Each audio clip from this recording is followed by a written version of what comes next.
சந்தனப்பவுடருடன் பன்னீர், glycerin சேர்த்து based போல் குழைத்து முகத்தில் தேய்த்து சிறிது நேரம் கழித்து கழுவ வேண்டும். இவ்வாறு வாரம் ஒரு 2 முறை செய்து வர முகச் சுருக்கம் நீங்கும்.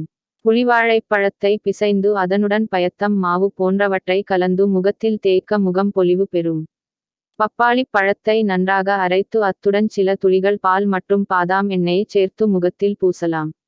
ஒரு கிண்ணத்தில் அரை டீஸ்பூன் சந்தனப் பவுடர், 1 டீஸ்பூன் வெள்ளரிக்காய் சாறு அல்லது பேஸ்டு மற்றும் அரை டீஸ்பூன் ஆலிவ் ஆயில் சேர்த்து கலந்து முகத்தில் தடவி சில நிமிடங்கள் ஊற வைக்க வேண்டும்.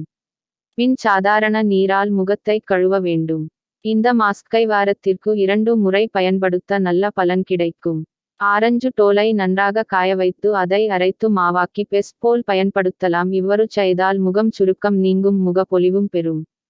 சந்தனப் பவுடரை பால் சேர்த்து பேஸ்டு செய்து முகத்தில் தடவி நன்கு காய்ந்த பின் கழுவ வேண்டும்.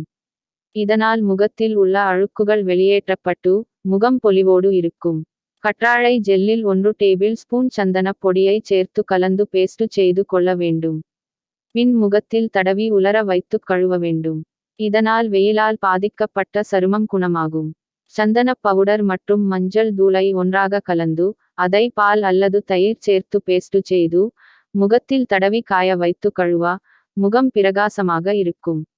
ஓட்ஸ் மாவுடன் சந்தனப் பவுடர் மற்றும் பால் கலந்தோ அல்லது வெள்ள விதையை நன்றாக அரைத்து அத்துடன் பன்னீர் கலந்தோ முகத்தில் பூச சுருக்கம் மறையும். இந்த வீடியோ உங்களுக்கு பிடித்திருந்தால் லைக் பண்ணுங்க, ஷேர் பண்ணுங்க, கமெண்ட் பண்ணுங்க. நீங்க இன்னும் நம்முடைய சேனலை சப்ஸ்கிரைப் பண்ணாம இருந்தா சப்ஸ்கிரைப் பண்ணிக்குங்க. அப்படியே பக்கத்துல ஒரு பெல் ஐக்கான் இருக்கும், அதையும் பிரஸ் பண்ணுங்க. அப்பத்தான் நாங்க போற ஒரு வீடியோவும் உங்களுக்கு நோட்டிபிகேஷனா வரும். இந்த வீடியோ பார்த்ததற்கு நன்றி.